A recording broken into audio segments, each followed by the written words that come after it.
नमस्कार। आज हम दिल्ली सल्तनत के इतिहास में थोड़ा और गहराई में उतरते हैं। एक ऐसा दौर जिस पर अक्सर कम बात होती है, सैयद और लोदी वंश, मतलब 1414 से 1526 का समय। जी, ये वो दौर था जब दिल्ली तैमूर के हमले से उभरने की कोशिश कर रही थी। काफी उथल-पुथल थी। हाँ, और हमारे पास जो ऐतिहासिक किताबें हैं उनके कुछ हिस्से इस दौर पर रोशनी डालते हैं। तो आज कोशिश करेंगे कि इन वंशों के उतार चढ़ाव को समझें। बिल्कुल। तैमूर के जाने के बाद जो खालीपन आया, उसी में सैयद वंश की शुरुआत हुई।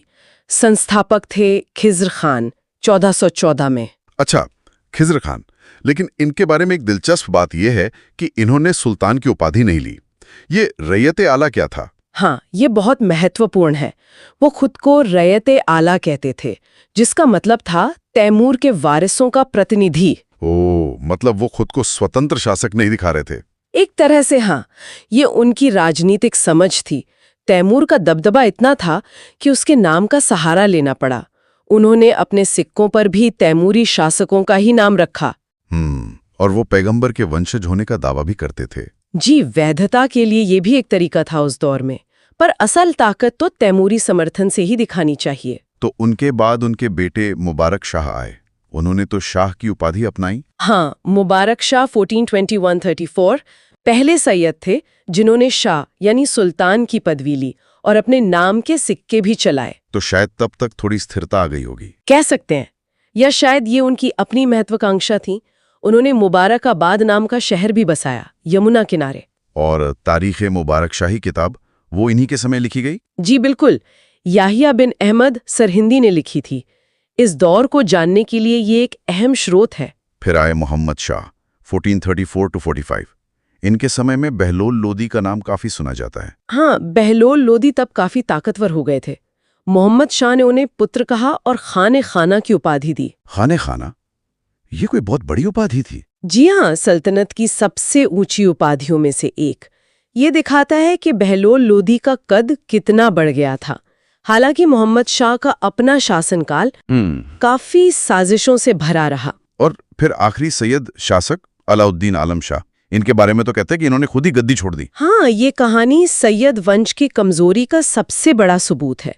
वो इतने शक्तिहीन हो गए थे कि 1451 में उन्होंने दिल्ली का तख्त बहलोल लोदी के लिए खाली कर दिया, खुद बदायूं चले गए। बड़ा अजीब था। बिल्कुल। और यहीं से दिल्ली में पहले अफगान शासकों यानी लोदी वंश 1451 से 1526 की शुरुआत हुई। बहलोल लोदी 1451-89 संस्थापक।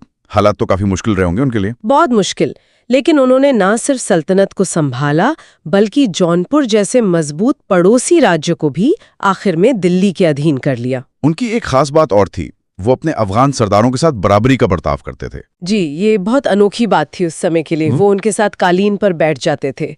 ये अफगान कबीलाई बराबरी की भावना को दर्शाता है। शायद इसीलिए उन्हें अपने सरदारों का साथ मिला। उन्होंने बहलोली सिक्का भी चलाया था। हाँ, वो भी एक स्थिर शासन देने की कोशिश थी। बहलोल के बाद उनके बेटे सिकंदर लोदी 1489-1517 आए, शायद लोधियों में सबसे योग्य। हाँ, ज्यादातर इतिहासकार यही मानते हैं। सिकंदर लोधी एक काबिल प्रशासक थे। उन्होंने 1504 में आगरा शहर बसाया। आगरा, और इसे राजधानी भी बनाया। जी, 1506 में। इसके पीछे वजह थी कि वो राजस्थान के राजपूत राजाओं पर बेहतर नियंत्रण रख सके। अच्छा। रणनीतिक सोच थी। और वो गजे सिकंदरी, भूमि नापने का पैमाना। हाँ, वो भी उन्होंने ही शुरू किया, एक स्टैंडर्ड माप। इससे लगान व्यवस्था में सुधार हुआ। ये पैमाना बाद में मुगलों ने भी अपनाया। सुना है वो कवि भी थे, गुलरुखी नाम से लिखते थे। जी हाँ, ये उनका एक अलग पहलू है। वो फारसी में गुलरुखी उपनाम से कविताएं लिखते थे। कला और संगीत में भी रुचि थी। लज्जते सिकंदर शाही नाम का संगीत पर ग्रंथ भी उनके समय में तैयार हुआ। तो काफी बहुमुखी प्रतिभा थी, लेकिन कुछ विवाद भी जुड़े उनसे। हाँ, इतिहास उन्हें थोड़ा जटिल रूप में देखता है। एक तरफ कुशल प्रशासक और कला प्रेमी, तो दूसरी तरफ कुछ स्रोत बताते हैं कि वो धार्मिक रूप से असहिष्णु थे और उन्होंने मंदिर भी तुड़वाए। और फिर लोदी वंश के आखिरी सुल्तान इब्राहिम लोदी 1517-26। जी, इनके साथ क्या हुआ? इब्राहिम लोदी के साथ बात बिगड़ गई। उनका स्वभाव थोड़ा अहंकारी बताया जाता है। उन्होंने अपने ताकतवर अफगान सरदारों की परवाह नहीं की। मतलब बहलोल लोधी वाली नीति बिल्कुल उलट दी। हाँ, उन्होंने सुल्तान की शक्ति और रोब दिखाने की कोशिश की, जिससे सरदार नाराज हो गए। और इसी नाराजगी का नतीजा था कि बाबर को बुलाया गया। बिल्कुल। पंजाब के गवर्नर दौलत खान लोधी और कुछ दूसरे असंतुष्ट सरदारों ने काबुल के शासक बाबर को भारत पर हमला करने का न्योता भेजा। और फिर हुई पानीपत की पहली लड़ाई 1526 में। जी, उस लड़ाई में बाबर की सेना छोटी थी, लेकिन उसकी रणनीति और खासकर तोपखाना निर्णायक साबित हुआ। इब्राहिम लोदी हार गए और युद्ध के मैदान में ही मारे गए। तो संक्षेप में देखें तो सैयद वंश ने किसी तरह तैमूर के बाद के बिखराव को संभाला, फिर लोधियों ने सल्तनत को मजबूती दी, लेकिन आखिरकार इब्राहिम लोधी की अपनी नीतियों ने ही उनके और सल्तनत के अंत का रास्ता खोल दिया। हाँ, और इब्राहिम लोदी की हार सिर्फ लोधी वंश का अंत नहीं थी, वो दिल्ली सल्तनत का ही अंत था।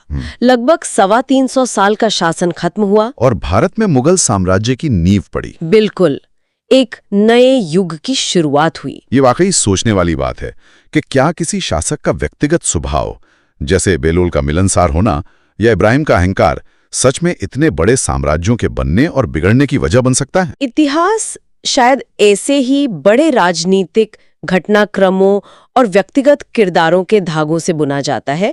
इस पर आगे भी सोचा जा सकता है।